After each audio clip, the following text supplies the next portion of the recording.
Hello. So today I thought we'd take a minute to talk about weather. Most people know that weather is exceedingly important for sailing. Obviously, knowledge, of the weather and the wind, the seas, all those sorts of things is basic and fundamental to sailing and being out. It's not just being out on the water; it's also just being out in the elements altogether. And I'm luckily quite experienced throughout my life in having lived a good period of time in environments in Australia that were very much subject to the elements.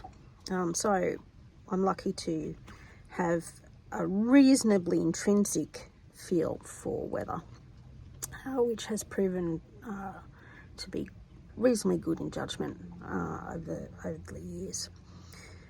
So today's weather, I was going to go fishing, but today's weather has made that less desirable. I guess I still could do it, but I'm not going to.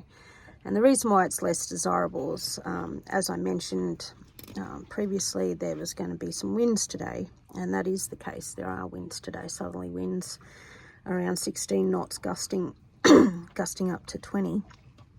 And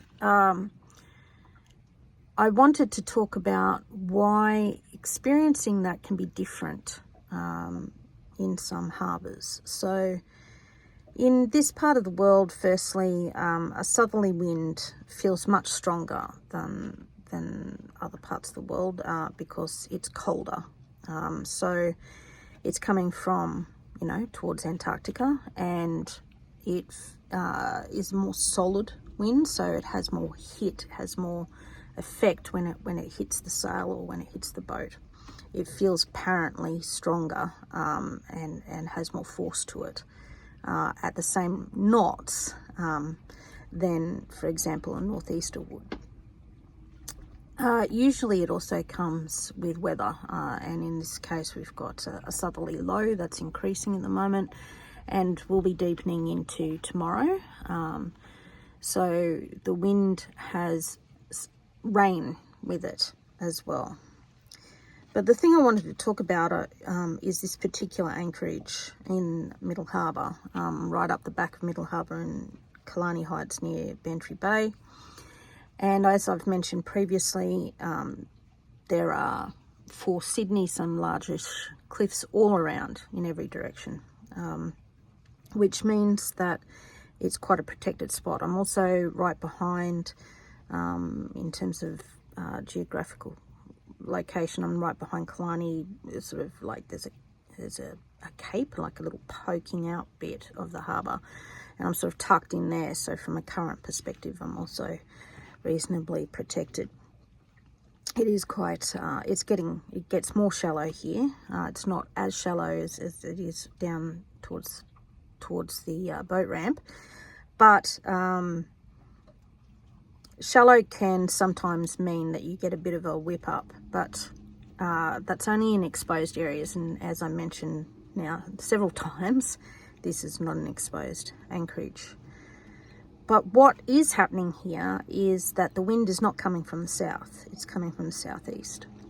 And that's because of the geographical nature of the harbour, where it funnels the wind into a particular direction.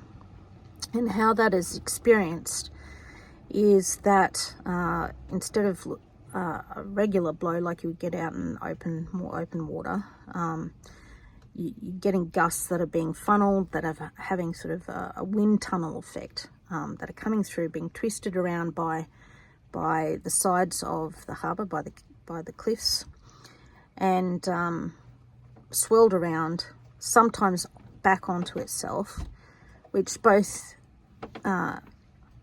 sometimes increases the strength of that particular gust, and more likely decreases the strength. So what's happening now is that we're getting gusts that are coming through, and when they hit, they're quite hard, unexpected and hard when they first hit, but then they die off pretty much straight away. So if you're thinking about sailing, or if you're thinking about wear on your boat, or if you're thinking about, you know, what it is that you've got going on around you, you know, you have to be mindful of the behavior of the wind. So, you know, obviously one of the things that you do is that you have to tie everything down, so it's not all flapping about, including halyards and stuff like that, rope. And particularly you have to tie stuff down on the bow, because that's the part of the boat when you're on a mooring that faces into the wind. Now, on my bow is my solar blanket. So it's the solar system that provides power to my battery over here and powers my fridge and my electronics on board that are not connected to the boat. And it's quite a large blanket. You know, it's quite a number of meters long, and it's heavy and wide. It's solar panels, and it can act like a sail if it gets picked up by the wind, and it can actually obviously move the boat around. It can be damaged in and of itself. It can go over the side if it's not lashed down properly. So with the level of gusting that's happening and the way that it's happening, I've had to actually lash it down a lot harder today than I normally have had to, because the wind has picked it up and knocked it towards the lifelines quite a number of times, and that just immediately makes the boat come around, because it's acting like a sail, because it's high enough to do that, and makes for an uncomfortable time when I'm sitting on the mooring. But it's also a problem because I don't want any damage to, obviously, that primarily I don't want damage to the solar blanket. So, you know, it's not just a matter of kind of just sitting on the boat and doing nothing. One of the things about this life is that you're always connected to the elements. You're always experiencing the elements. So you're thinking about what's going on. You know, how is that affecting the environment that I'm in? You know, how I'm thinking about how much sunlight I'm going to have, and therefore how much solar energy I'm going to be creating over the next couple of days with this low that's deepening.